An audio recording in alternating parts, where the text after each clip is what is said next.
Tonight, as you settle into the quiet darkness, I want to share something profound with you. I am your guide from Echoes of Dharma, and you're about to embark on a journey that has transformed souls for over 500 years. This isn't just another meditation. This is an invitation to discover ancient wisdom that can change how you experience every emotion, every breath, every moment of your existence. Picture yourself walking through a moonlit forest. Each emotion you've ever felt, the anger that burns in your chest when someone disrespects you, the sadness that weighs on your heart when things don't go as planned, the anxiety that races through your veins when facing the unknown, and they're like different weather patterns moving through this sacred space. Sometimes there are fierce storms that make you want to hide from the world. Sometimes gentle mist that clouds your judgment and makes everything feel uncertain. Sometimes brilliant starlight breaking through that reminds you of moments when everything felt perfect. But here's the secret that Zen masters have whispered through the ages, a truth that might completely change how you see yourself. You are not the weather. You are the eternal forest itself, rooted in something far deeper than any passing storm. Tonight, through stories of ancient monks and timeless teachings, you'll discover how to become that unshakable forest, how to find peace that doesn't depend on your circumstances changing, your problems being solved, or other people behaving the way you want them to. And as you drift towards sleep, these profound truths will work their way into your very being, gently rewiring the patterns that have kept you trapped in cycles of emotional suffering. But first, let me tell you about a teaching so simple, yet so powerful, that it changed the life of a monk who had suffered for years. In a monastery high in the mountains of ancient India, there lived a monk named Ananda, whose story might sound surprisingly familiar to your own inner struggles. Every day, Ananda would sit in meditation with sincere devotion, but instead of the tranquility he desperately sought, his mind had become a battlefield of self-criticism, an endless replay of painful moments. When other monks would comment on his chanting being off-key, Ananda wouldn't just feel momentarily embarrassed. He would spend the next 3 days mentally rehearsing their words, imagining what they really thought of him, wondering if he was cut out for monastic life at all. When he made small mistakes during temple ceremonies, like forgetting a ritual gesture, he would punish himself with thoughts of unworthiness that lasted for weeks. When his meditation felt scattered and he couldn't achieve the deep states of peace he longed for, he would spiral into despair about his spiritual progress, convinced he was failing at the very thing that was supposed to bring him freedom. Does this sound familiar? How many times have you taken a brief moment of criticism or failure and turned it into days or weeks of self-torture? How often has a single embarrassing moment replayed in your mind like a broken record, growing more painful each time you remembered it? One autumn morning, after yet another sleepless night of mental torment, Ananda approached his teacher with exhaustion weighing down his shoulders like a heavy cloak. This elderly master had eyes that held the depth of still mountain lakes, and when Ananda looked into them, he felt both exposed and somehow safe. "Master," Ananda said, his voice heavy with confusion and pain, "I meditate every single day without fail. I follow all the precepts perfectly. I've dedicated my entire life to this spiritual path. Yet somehow, my mind creates more suffering for me than my life ever did before I entered this monastery. I'm torturing myself more than the world ever tortured me. Why am I hurting myself worse than any external enemy ever could? Now pause and ask yourself this same question. Think about your worst enemy, someone who has genuinely hurt you or treated you badly. Have they ever spoken to you with as much cruelty as your own inner voice does? Have they ever punished you as relentlessly as you punish yourself for your mistakes and shortcomings? The old master smiled with infinite compassion and gestured for Ananda to sit beside him in the temple garden, where morning sunlight filtered through ancient pine trees. Without saying a word, he reached down and picked up a smooth stone from the path. Then, to Ananda's complete surprise and shock, he threw it directly at him. The stone struck Ananda's shoulder, not hard enough to cause real injury, but certainly sharp enough to create a definite sting of pain. "Ouch!" Ananda exclaimed, instinctively rubbing his shoulder where the stone had hit. "Master, why did you throw that stone at me? What did I do wrong?" The master's eyes held gentle amusement, like sunlight dancing on water. "Tell me, my dear student," he said calmly, "are you still experiencing pain from that stone right now?" Ananda paused, suddenly becoming aware of his shoulder again. He realized with surprise that the sharp sting had already completely faded away. "No, master. It hurt intensely for just a moment when it hit, but now the pain is completely gone." "Excellent," the master nodded approvingly. "Now, I want you to do something for me. Pick up that same stone and strike yourself with it repeatedly for the next hour. But while you do this, I want you to tell yourself these thoughts. I am the kind of person who always gets hurt by stones. This always happens to me. I must be cursed to attract painful stones. I'll never be safe from stones. People probably throw stones at me because I deserve it. I should have seen this coming and protected myself better." Ananda stared at his teacher with complete bewilderment, as if the man had suddenly started speaking in a foreign language. "But master, that would be utterly foolish. The stone only caused pain for a brief moment. Why would I choose to cause myself additional pain that could last for hours? Why would I hurt myself when the original pain is already over?" The master's smile deepened, and his whole face seemed to radiate understanding. "Exactly, my child. You have just discovered the Buddha's most practical teaching, the wisdom of the two arrows. Think about this in your own life right now. When someone criticizes you at work, how long does their actual words cause you pain? Usually, just a few seconds while they're speaking. But then what do? You replay those words for hours, days, sometimes weeks. You imagine what your co-workers think. You question your competence.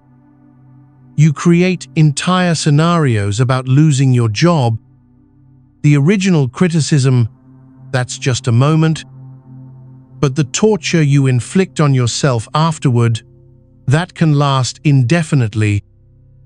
The master explained to Ananda, the first arrow is life itself striking us. Someone speaks harshly to you. You fail at something important. You lose something precious. Your body gets sick. People disappoint you. This pain is sharp but brief, like the stone that hit your shoulder.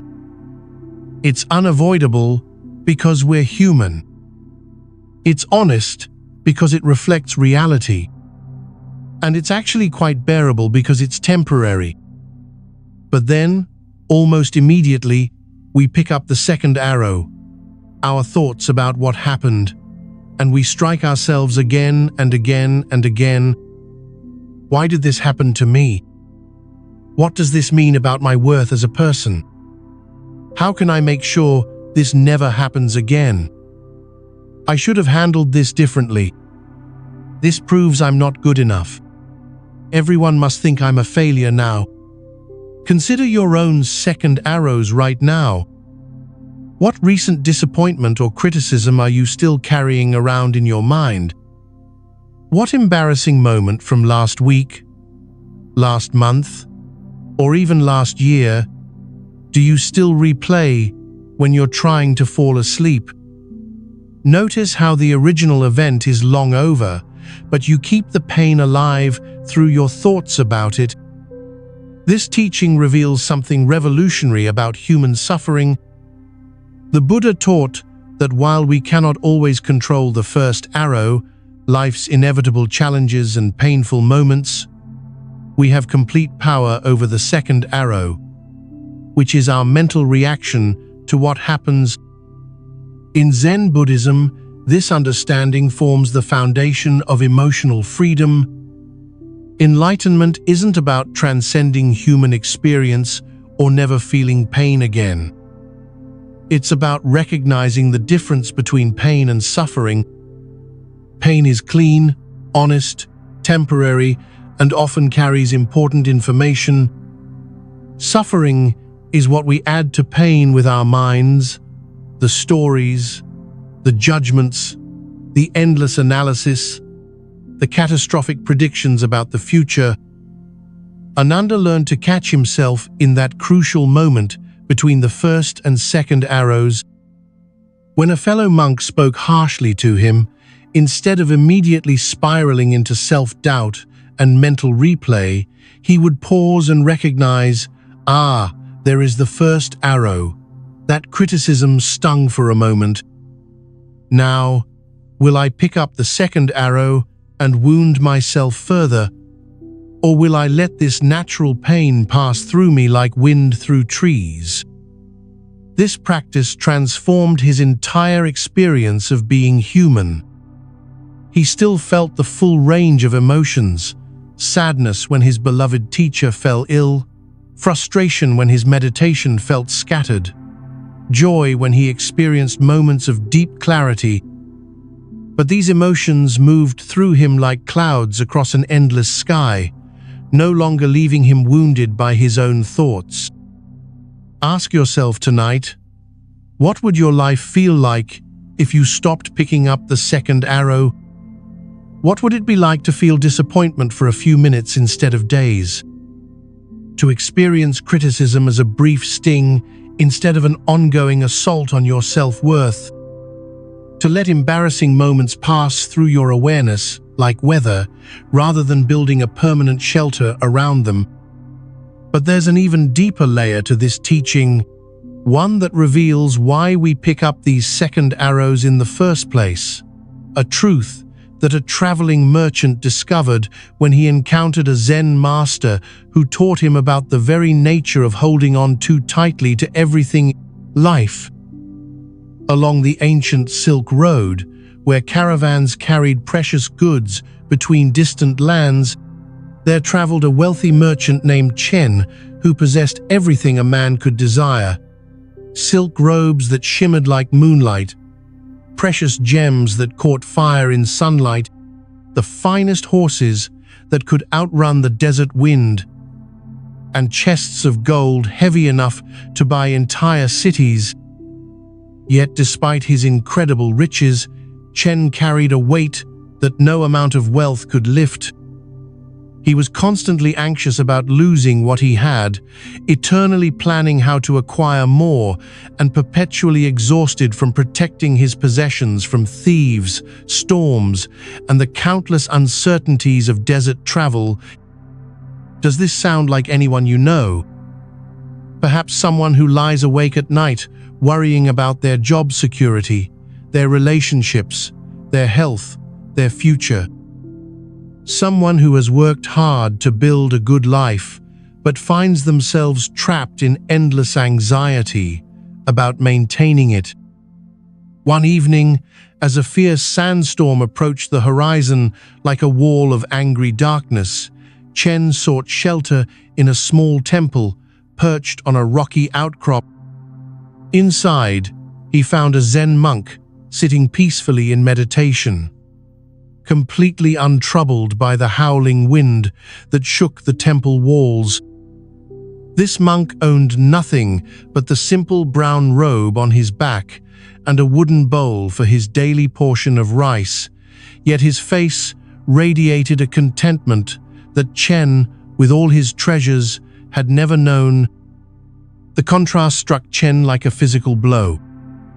Here was a man who possessed almost nothing, yet seemed to have everything he needed, while Chen, who had spent his entire life accumulating wealth, felt empty and afraid despite his success. "Master," Chen said, settling beside the monk as sand pelted the temple windows like angry spirits, "I have spent my entire life accumulating wealth beyond most men's dreams. I own trading routes that span continents. I have enough gold to live 10 lifetimes in luxury. Yet I am more miserable than the poorest beggar. You have nothing that the world considers valuable, yet you seem happier than any person I've ever met. What is your secret?" The monk opened his eyes slowly, and Chen was struck by their clarity, like mountain lakes reflecting an endless sky, completely undisturbed by the storm raging outside.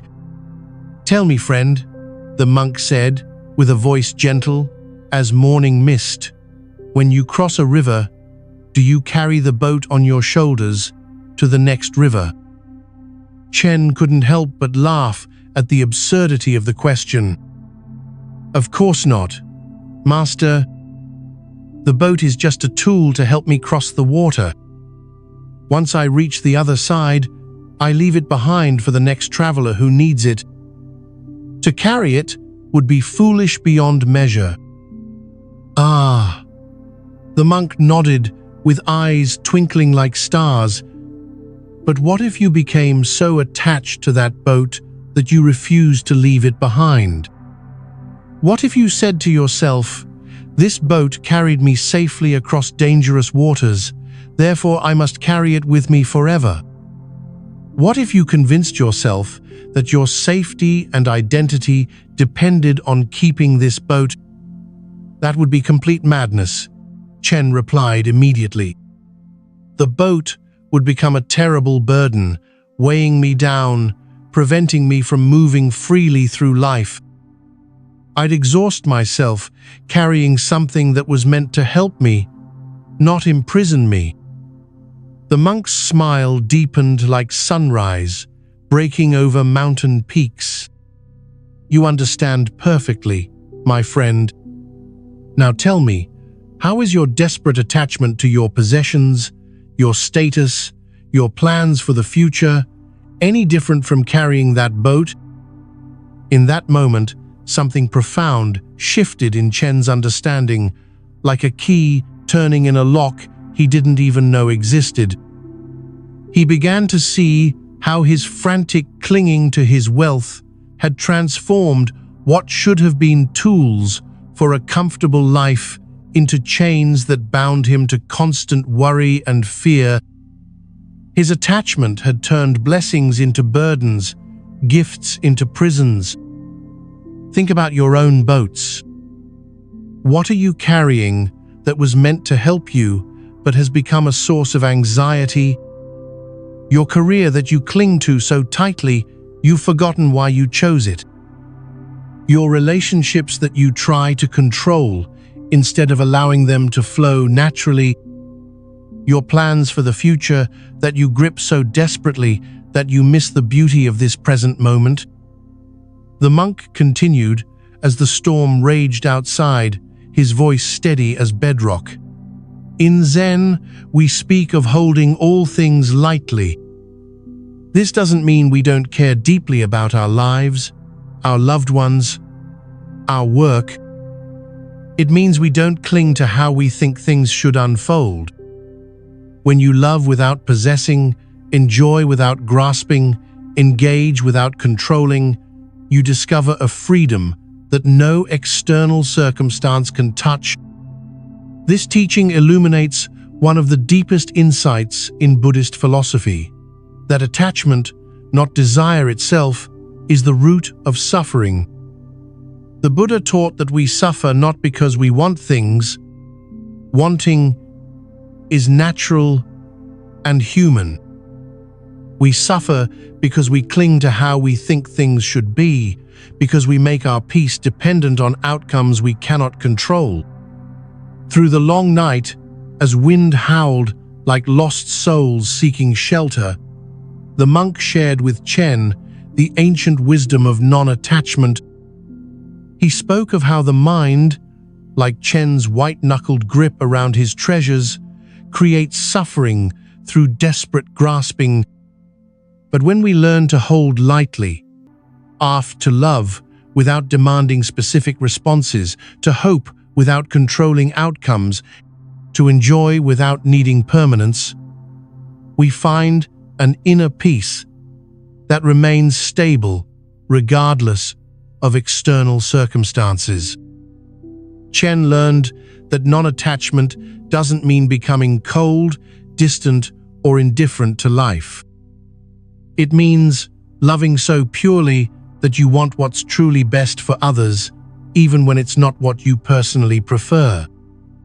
It means caring so deeply that you're willing to let go when holding on would cause harm to yourself or others.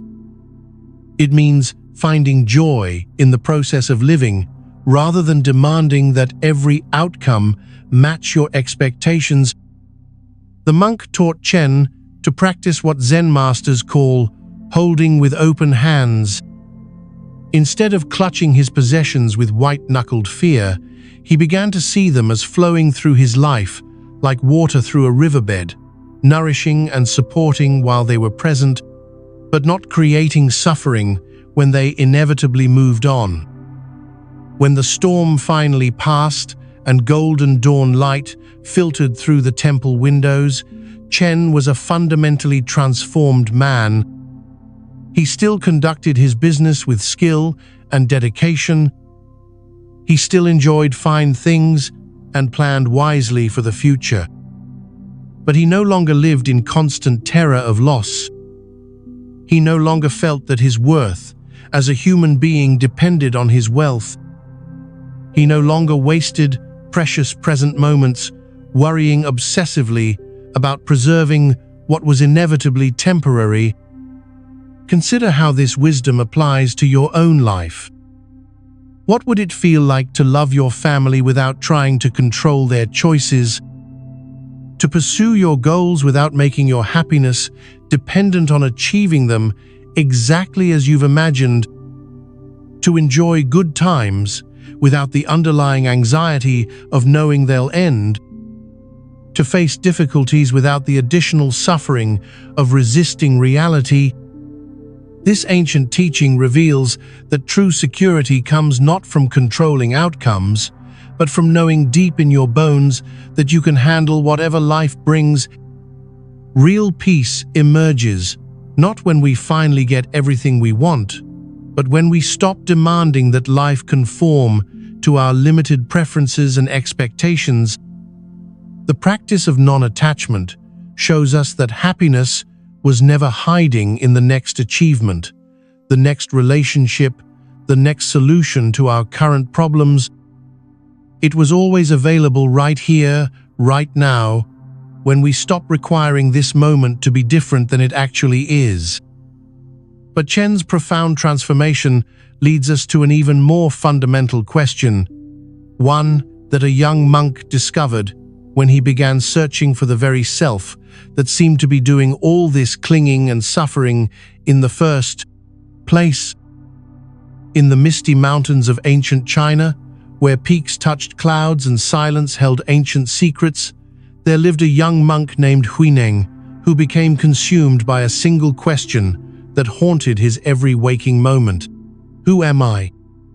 Day after day, night after night, he would sit in meditation like a scholar, poring over mysterious texts, searching through his thoughts, examining his emotions, analyzing his memories, desperately trying to find this solid self that seemed to be experiencing everything.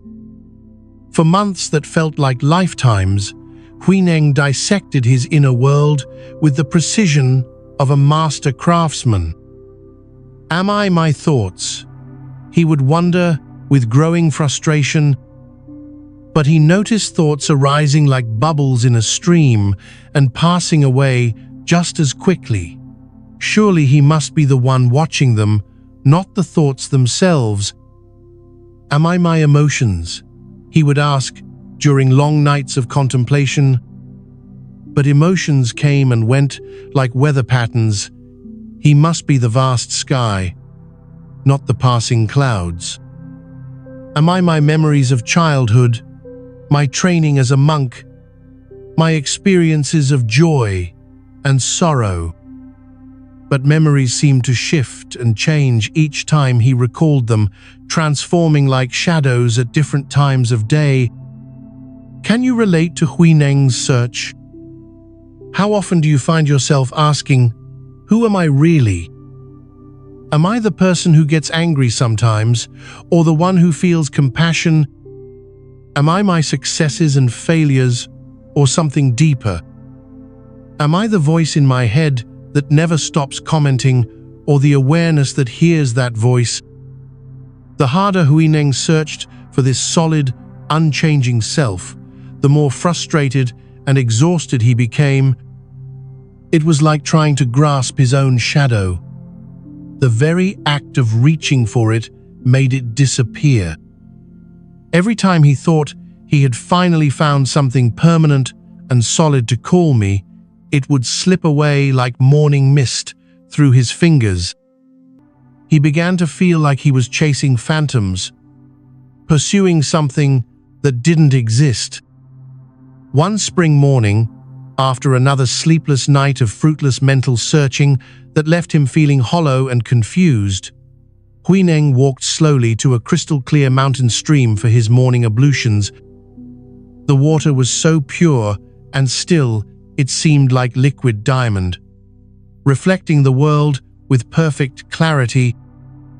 As he knelt by the water's edge, preparing to wash his face, he saw his own reflection looking back at him, every feature distinct and familiar, appearing absolutely real and solid. But as he watched, transfixed by this perfect image of himself, a gentle mountain breeze stirred the water's surface, creating ripples that completely distorted his reflection. For several moments, he couldn't see his face at all, just dancing patterns of light and shadow. Then the wind stilled, the water became calm again, and his reflection reappeared, clear and detailed as before.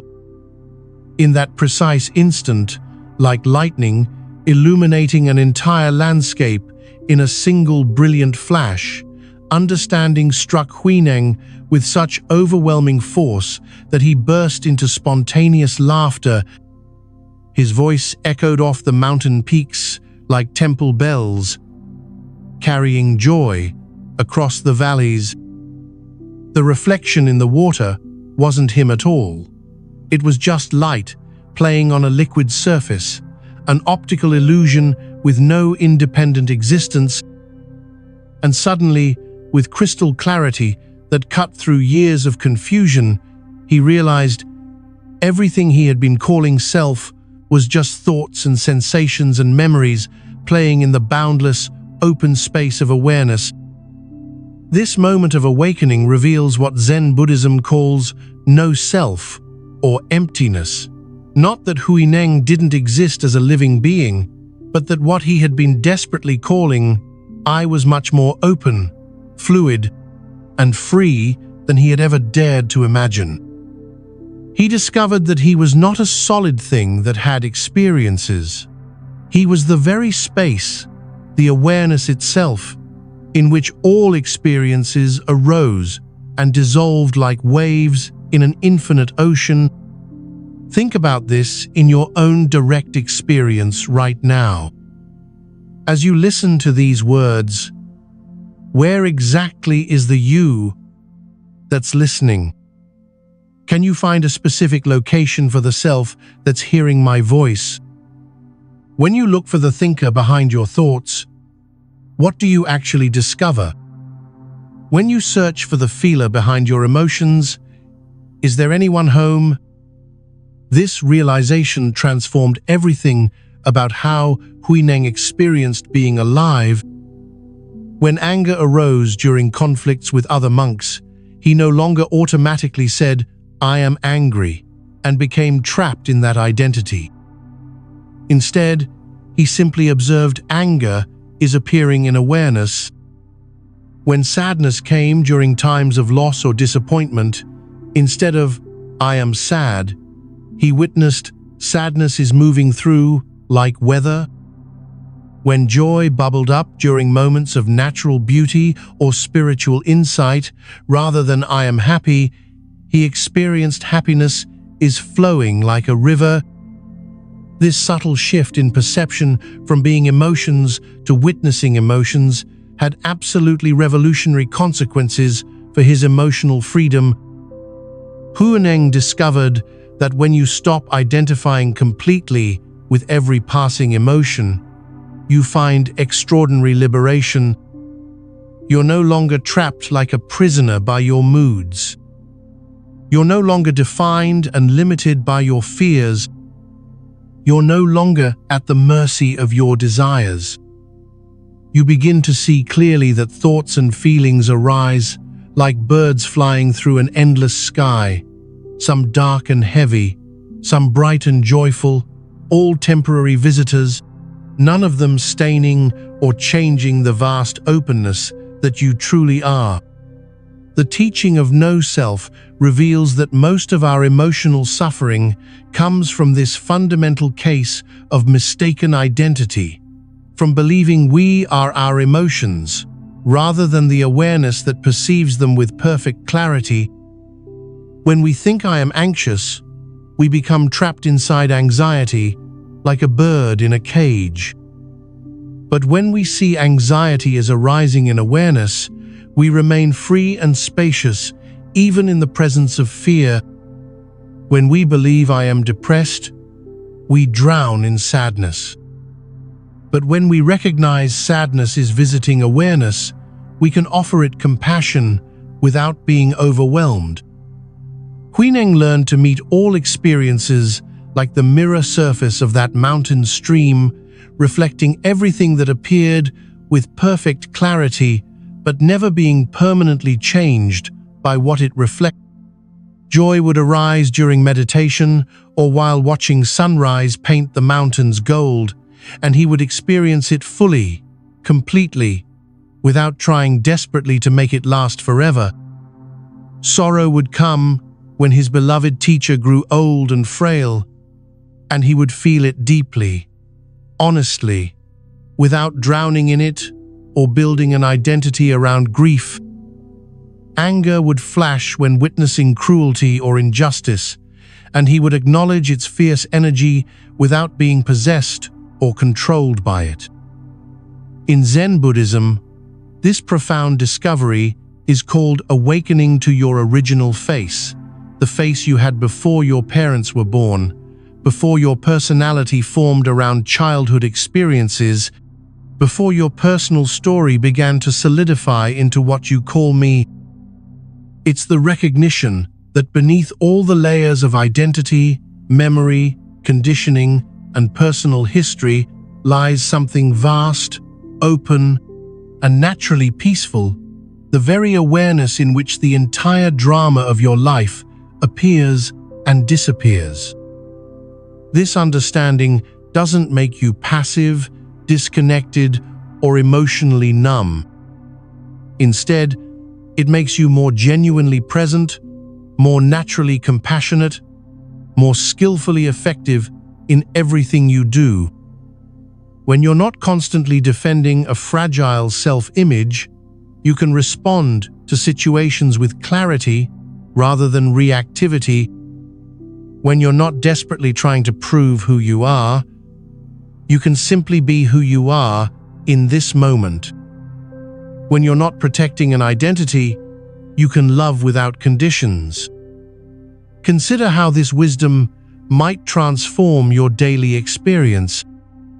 What would it feel like to go through your day without constantly narrating your experience as, "I like this, I don't like that, this is happening to me, why does this always happen to me?" What would relationships be like if you weren't always trying to maintain an image of yourself as good, successful, likable, or right?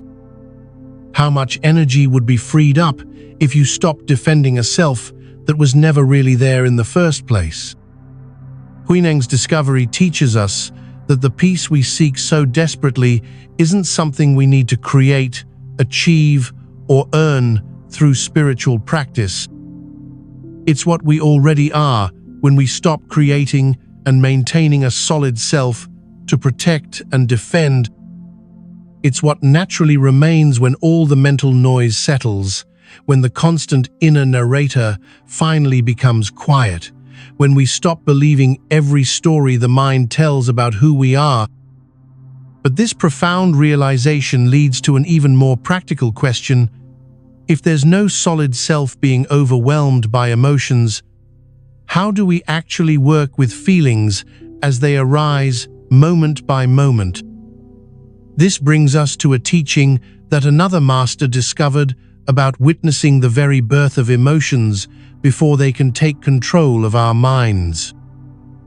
Deep in the forests of ancient Sri Lanka, where golden temples emerged from emerald jungle like jewels scattered by the gods, there lived a master named Sariputra who possessed an extraordinary gift. While other monks struggled with overwhelming emotions that seemed to appear from nowhere and consume their peace, Sariputra had learned to see feelings at the very moment of their birth, before they could grow into storms that swept away his tranquility. Sariputra discovered what the Buddha called Vedana, the immediate feeling tone that arises with every single experience before thought, before emotion, before the mind creates elaborate stories. Every moment of contact between your senses and the world carries one of three simple tones: pleasant, unpleasant, or neutral. These tones are like the first sparks that can either ignite into emotional fires or simply fade away if met with awareness. Think about this right now as you listen. My voice reaching your ears, does it carry a pleasant tone, making you feel comfortable and relaxed? Does it feel unpleasant, perhaps causing slight irritation or restlessness? Or is it neutral, neither attracting nor repelling your attention? Notice how this simple recognition creates a moment of space, a pause in the automatic flow of reaction. One morning, as Sariputra sat in meditation beneath an ancient Bodhi tree whose roots had witnessed centuries of seeking souls, a young monk approached him with tears streaming down his face. "Master," the young monk said, his voice breaking with frustration, "I try so hard to remain peaceful, but emotions attack me like wild animals. Anger comes from nowhere and possesses me completely. Sadness overwhelms me without warning. Even joy becomes a problem because I cling to it desperately, terrified it will disappear. How do you remain so calm when feelings are so powerful and unpredictable?" Sariputra opened his eyes and smiled with the gentleness of moonlight on still water. "Tell me, dear friend," he said softly, "when lightning strikes during a storm, does it appear suddenly from nothing, or does it build from clouds that have been gathering for some time?" The young monk wiped his eyes and considered the question, "Well, Master, lightning seems sudden and shocking when it flashes, but the storm clouds form gradually over hours. If you watch carefully, you can see them building on the horizon long before the lightning appears." "Exactly," Sariputra nodded with approval. Emotions are like that lightning.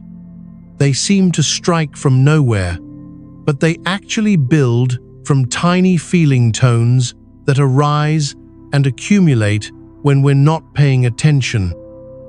The secret is learning to see the clouds while they're still forming on the horizon of your awareness. This teaching reveals one of the most practical insights in all of Buddhist psychology. Most of the time, we only notice emotions when they've already grown large enough to dominate our experience. By then, we feel powerless, swept away by forces that seem beyond our control. But emotions don't actually appear from nothing. They grow from seeds of pleasant, unpleasant, or neutral feeling tones that we can learn to recognize. Sariputra taught the young monk to practice what he called catching the spark. Instead of waiting until anger had become a raging fire, learn to notice the tiny, unpleasant feeling tone that arises when someone speaks to you in a sharp voice. Instead of being overwhelmed by sadness, recognize the subtle, unpleasant tone that appears when you see something that reminds you of loss. Instead of being addicted to pleasure, notice the pleasant feeling tone that makes you want to grasp and hold on to good experiences. Consider how this works in your own daily life. Someone sends you a text message that feels slightly critical. If you're not aware, that unpleasant feeling tone immediately triggers thoughts. Why are they attacking me? What did I do wrong? They don't appreciate me. These thoughts create more unpleasant feeling tones, which trigger more thoughts, and within minutes, you're trapped in a spiral of hurt and anger that can last for hours. But if you catch that initial unpleasant feeling tone, the moment it arises, something beautiful happens. You can simply notice, unpleasant feeling, tone appearing. You don't have to like it or push it away. You don't have to build a story around it or figure out what it means. You just rest with the raw sensation for a moment, like touching something briefly and letting it go. Sariputra spent weeks training the young monk in this art of early recognition. They would sit together in the forest, and whenever a bird called, Sariputra would ask, "Pleasant, unpleasant, or neutral?" When a breeze stirred the leaves, when sunlight shifted through branches, when distant temple bells rang, always the same gentle inquiry into the immediate feeling tone before the mind could create elaborate reactions. This practice of mindfulness of feelings operates at the level of sensation rather than emotion. When you feel that familiar tightness in your chest, instead of immediately thinking "I'm anxious" and spiraling into worry, you pause and recognize unpleasant bodily sensation arising. When you notice warmth spreading through your heart during a kind interaction, instead of grasping desperately for more, you simply acknowledge pleasant feeling, tone, present. The young monk began to see how much of his emotional suffering came not from the initial feeling tones themselves, but from his unconscious reactions to them. When pleasant feelings arose, he would immediately try to make them permanent, creating anxiety about losing them.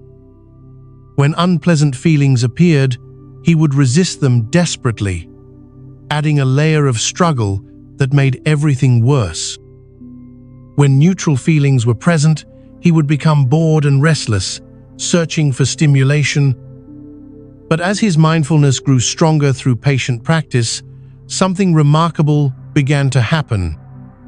He discovered that feeling tones, when met with simple awareness rather than reactive thinking, would arise, peak, and naturally fade away like waves on a shore. Pleasant feelings became more enjoyable because he wasn't frantically trying to hold on to them. Unpleasant feelings became more bearable because he wasn't fighting against them. Neutral feelings revealed a hidden peace that he had never noticed before. This practice works because it interrupts what Buddhist psychology calls papanyanka, the mental proliferation that turns a simple moment into a complex maze of thoughts and reactions. When you stay close to the raw feeling tone without adding interpretation, you prevent the cascade of mental activity that usually follows. You stop the lightning before the storm can develop. Think about how this might transform your most challenging emotional patterns, that familiar anxiety that builds when you think about your future. Can you catch the unpleasant feeling tone that appears before your mind starts racing with worst-case scenarios? That disappointment that crushes you when things don't go as planned? Can you notice the initial unpleasant sensation before you start blaming yourself or others? That excitement that makes you manic when good things happen? Can you feel the pleasant tone without immediately needing more? Sariputra taught that this level of awareness requires a quality of attention he called bare attention, seeing what's actually there without adding commentary, interpretation, or demands for things to be different. It's like being a scientist of your own experience, curious and observant, rather than judgmental and reactive. The young monk eventually became known throughout the monastery for his emotional steadiness, not because he never felt difficult emotions, but because he met them so early in their development that they rarely grew into overwhelming storms. He learned to surf the waves of feeling tones rather than being knocked over by the tsunamis of full-blown emotional reactions. This ancient wisdom offers you immediate practical power. Right now, as you rest and listen, you can begin practicing this art. Notice the feeling tone of your breath. Is breathing pleasant, unpleasant, or neutral in this moment? Feel the texture of whatever you're lying on. Pleasant, unpleasant, or neutral. Observe how simply naming these basic feeling tones creates space around your experience. As you develop this skill, you'll find that emotional reactivity naturally begins to calm. You're no longer at the mercy of feelings that seem to attack from nowhere. You become someone who can feel deeply without losing balance, who can experience the full range of human emotion without being controlled by it. But this mastery of moment-to-moment awareness leads us to an even deeper possibility, one that ancient monasteries discovered when they learned to purify the very roots of emotional disturbance through profound states of inner stillness. High in the Himalayan peaks, where the air was so thin it seemed to touch the realm of gods, stood an ancient monastery whose meditation halls had witnessed extraordinary transformations for over 1,000 years. Within these sacred walls, generations of monks had discovered something profound, that when the mind becomes deeply concentrated and still, it naturally begins to purify itself of the emotional patterns that cause suffering.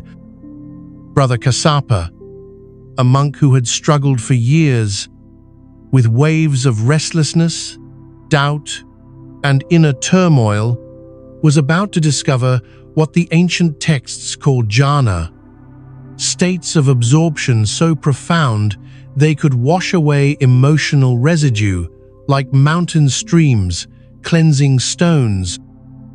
For months, Kassapa had practiced mindfulness of breathing with unwavering dedication. Every morning before dawn, he would sit in the meditation hall facing the snow-capped peaks, following his breath with the patience of a shepherd watching his flock. At first, his mind was like a wild horse, jumping from thought to thought, worry to worry, memory to memory. But slowly, through gentle persistence, something began to change. Can you imagine what it might feel like to have your mind completely unified on a single point? Not through force or struggle, but through the natural settling that happens when awareness finds its home. Most of us live with minds scattered in 1,000 directions, part of our attention on the past, part on the future, fragments caught in worries, desires, plans, and regrets. But Kassapa was learning to gather all these scattered rays of consciousness into a single, powerful beam of awareness. One winter morning, as snow fell silently outside the meditation hall like countless white lotus petals, something extraordinary happened. Kassapa's attention settled onto his breath so completely that everything else simply faded away. His usual mental chatter, the voice that commented on everything, worried about everything, wanted everything to be different, became completely quiet. There was just breath, just awareness, just profound stillness. This was the first jhana, a state where the mind becomes absorbed in its object with such stability that all the hindrances that normally agitate consciousness simply disappear. The restlessness that had plagued Kassapa for years evaporated like morning mist. The doubt that questioned every step of his spiritual journey dissolved completely. The subtle anger he carried about life's unfairness vanished without a trace. The craving that always wanted more, different, better, became utterly silent. But something even more beautiful emerged to fill that space. A joy began to arise in Kassapa's heart, not excitement or happiness dependent on external circumstances, but a pure, clean delight that seemed to bubble up from the very depths of existence. This joy felt like discovering that beneath all the noise and struggle of daily life lay an inexhaustible spring of contentment. Think about this for a moment. What if joy didn't need to be earned through achievements, relationships, or experiences? What if happiness wasn't something you had to chase or create, but something that naturally emerged when the mind stopped struggling? This is what Kassapa discovered, that peace and joy are not rewards for good behavior, but the natural state of consciousness when it's not being disturbed. As Kassapa's practice deepened over weeks and months, he learned to enter the second jhana, where even the subtle effort of placing attention on the breath disappeared. The mind no longer needed to work to stay concentrated. It rested in absorption effortlessly, like a bird floating on thermal currents without moving its wings. The joy deepened into something so fulfilling that all his usual desires felt like pale shadows. Why chase temporary pleasures when this profound satisfaction was always available? This level of concentration began to reveal something crucial about emotional suffering. Kassapa saw clearly that most of his painful emotions had been fueled by the mind's constant movement, its inability to rest, its compulsive thinking, its endless searching for something better. But here, in deep stillness, he experienced what the Buddha called the highest happiness available to human beings. As his journey continued, Kassapa discovered the third jhana, where even this joy became so refined it transformed into perfect contentment. This wasn't the excitement of getting what you want, but the deep satisfaction of needing nothing more than what's present. His emotional system, which had spent years swinging between highs and lows, found a point of perfect balance. He wasn't avoiding life or escaping into some artificial state. He was discovering the natural equilibrium that exists when the mind isn't creating its own storms. In this profound stillness, Kassapa began to see the patterns that had kept him trapped in emotional reactivity. He watched thoughts arise like bubbles in champagne and dissolve before they could create their usual cascade of reactions. He felt emotions begin to form and witnessed them fade away like smoke before they could take root. It was as if he was sitting in the eye of a hurricane, completely calm, while observing the swirling movements of his mental and emotional weather. The fourth jhana brought an even more profound transformation. Here, even the contentment became so subtle, it disappeared, leaving only pure mindfulness and perfect equanimity. Kassapa rested in a state of crystalline clarity where every emotion that might arise was seen instantly and completely, but none of them could disturb the fundamental peace of his awareness. It was like sitting at the bottom of a deep, clear lake. He could see everything happening on the surface, but nothing could reach him. This wasn't numbness or emotional suppression. If anything, Kassapa's capacity to feel became more refined and sensitive than ever before. But his relationship to feeling had completely transformed. Emotions arose like clouds in an endless sky, and he remained the sky itself, vast, open, unchanging, untouched by whatever passed through. The purification that happened in these deep states wasn't something Kassapa did. It was something that occurred naturally when the mind reached profound levels of unity and stillness. Old emotional knots began to untangle themselves. Childhood wounds that had shaped his personality for decades simply dissolved.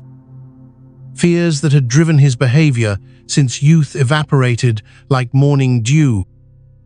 Resentments he had carried for years disappeared without any effort on his part. This ancient wisdom teaches us that some healing happens not through analysis or understanding, but through the profound rest that allows our natural wholeness to emerge. Just as a cut heals when we stop picking at it, emotional wounds can resolve when we give our mental system deep enough rest.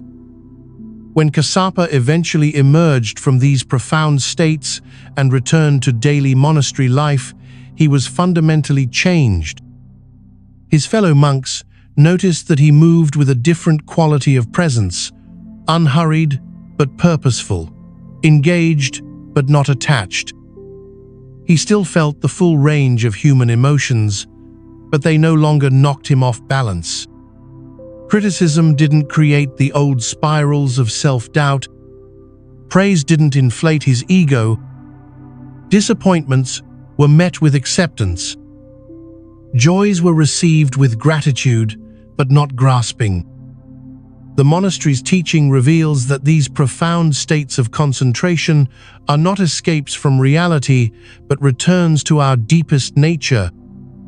They show us what we're like when we're not being constantly disturbed by our own mental activity. They reveal the peace that exists not as something we create, but as what we are when the creating stops. As you rest tonight, you might sense an echo of this deep stillness. Even without formal jhana practice, there are moments when your mind naturally settles, perhaps just before sleep, or during a quiet walk, or while watching a sunset. These moments offer glimpses of your undisturbed nature, tastes of the peace that doesn't depend on circumstances. This profound purification of the emotional system leads us to the final and perhaps most important discovery, one that transforms not only how we relate to our own suffering, but how we meet the pain of all living beings with an open heart. In the golden age of ancient India, when the Buddha's teachings were spreading like gentle rain across a thirsting land, there lived a bodhisattva named Avalokiteshvara, whose heart had grown so vast it could hold the suffering of all beings without breaking.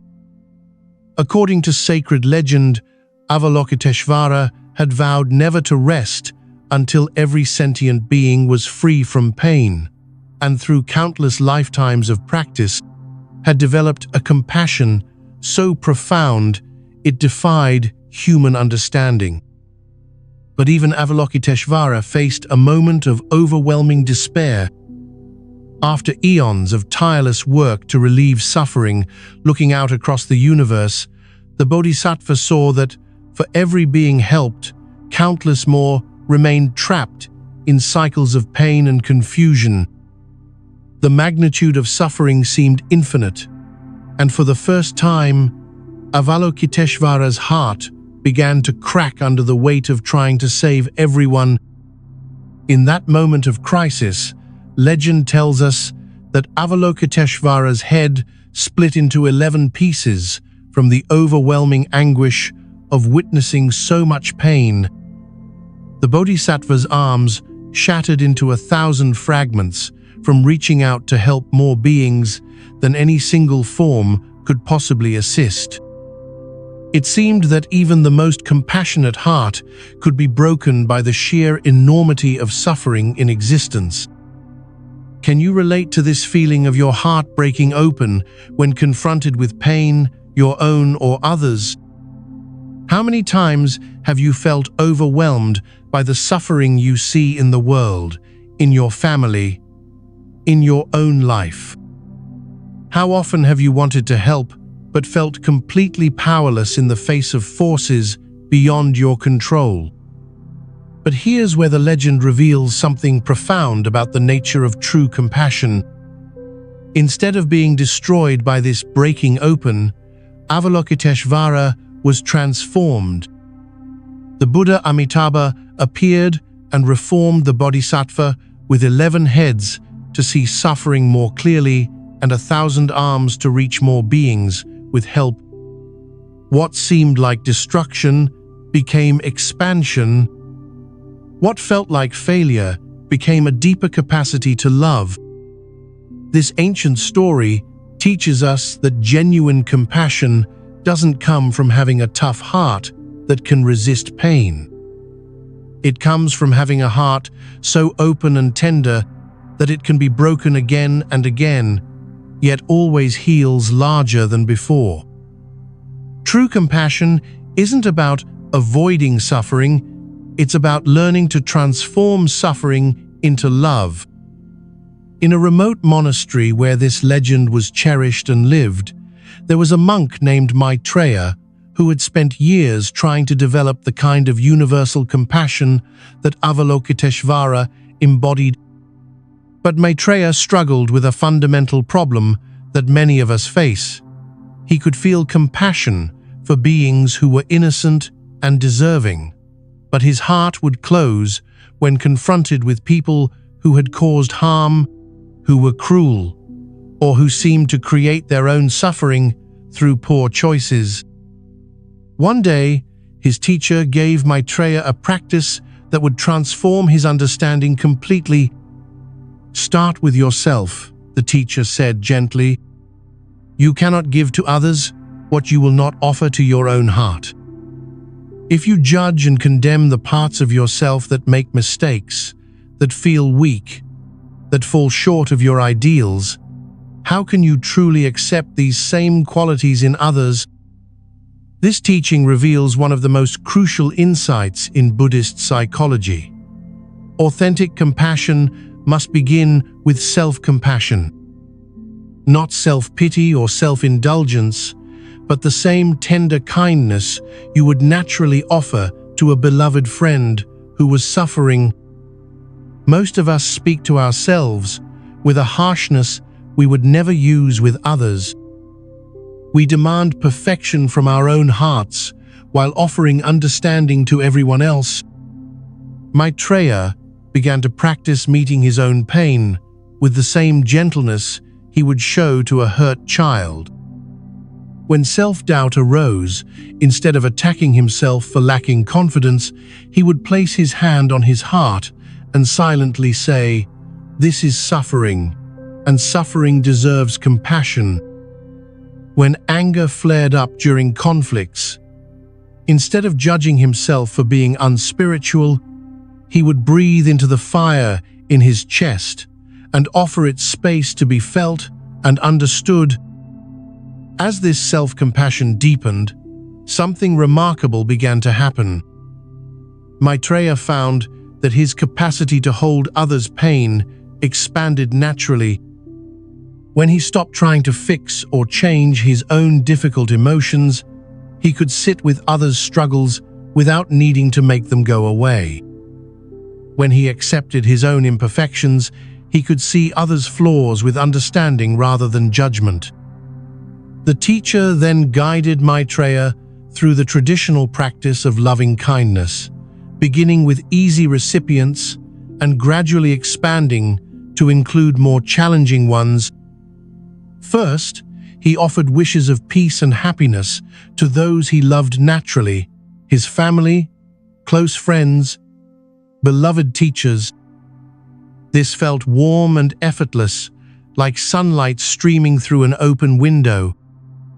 Next, he extended these same wishes to neutral people, the villagers he passed but didn't know well, fellow monks he barely interacted with.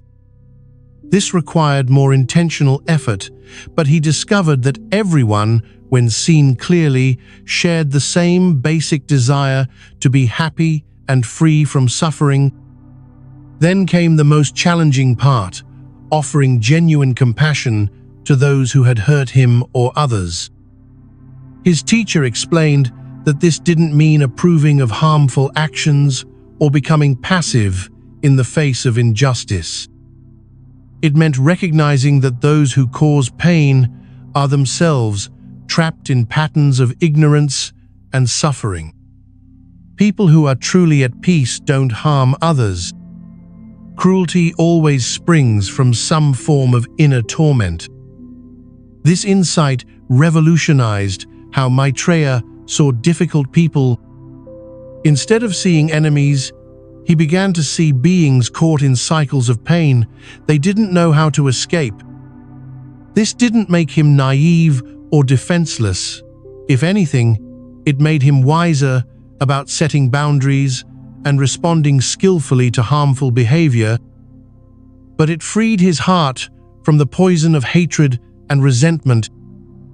As Maitreya's practice matured, he learned to work with what his teacher called fierce compassion, love that was strong enough to say no when necessary, clear enough to see through manipulation, brave enough to confront injustice.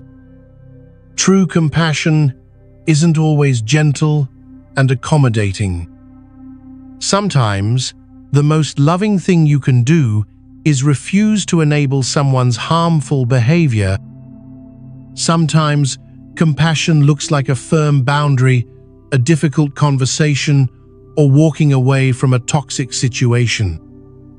The deepest transformation came when Maitreya began to see that his own emotional healing was not separate from the healing of the world. Every time he met his anxiety with kindness instead of resistance, he was contributing to a more peaceful world. Every moment he chose understanding over judgment, he was adding to the total amount of compassion in existence. Every breath taken with awareness was a gift not just to himself, but to all beings. This understanding connects all the teachings you've received tonight into a seamless whole. When you stop shooting yourself with second arrows, you model emotional wisdom for others. When you hold your attachments lightly, you give others permission to do the same. When you see through the illusion of a solid self, you naturally treat others with more patience and understanding. When you develop mindfulness of feelings, you become less reactive and more present in relationships. When you touch states of deep concentration and purification, your very presence becomes a source of peace for those around you. As you prepare to drift into sleep, carrying these ancient teachings into your dreams, remember that your own healing and awakening is not a selfish pursuit. In a world that desperately needs more wisdom, compassion, and inner peace, your commitment to emotional freedom becomes a gift to everyone whose life you touch. Like Avalokiteshvara's 1,000 arms reaching out to help, your own journey toward liberation creates ripples of healing that extend far beyond what you can see. Now, as these profound teachings prepare to work their transformation in the depths of your sleeping mind, let us gather all this wisdom together and see how it can reshape your tomorrow and all the days that follow. As you rest now in the gentle embrace of approaching sleep, take a moment to feel how much has shifted within you during this sacred journey. You've walked with ancient monks through timeless wisdom that has liberated countless hearts across the centuries. You've discovered that your suffering often comes not from life's inevitable arrows, but from the second arrows you shoot at yourself. You've learned to hold your attachments lightly, like water flowing through open fingers. You've glimpsed the truth that you are not your emotions, but the vast awareness in which they arise and pass away. Tonight, as you surrender to sleep, these teachings will continue their gentle work in the depths of your unconscious mind. Your dreams may carry whispers of ancient wisdom. Your nervous system will integrate new patterns of peace. Tomorrow, you may find yourself pausing before reacting, breathing before speaking, choosing compassion over judgment in ways that surprise you. This is just the beginning of your transformation. Each time you return to these teachings, each moment you choose awareness over automaticity, you join an unbroken lineage of beings who have found freedom through understanding. Rest now, knowing that your journey toward emotional mastery serves not only your own liberation, but the healing of our world. Sweet dreams, dear friend.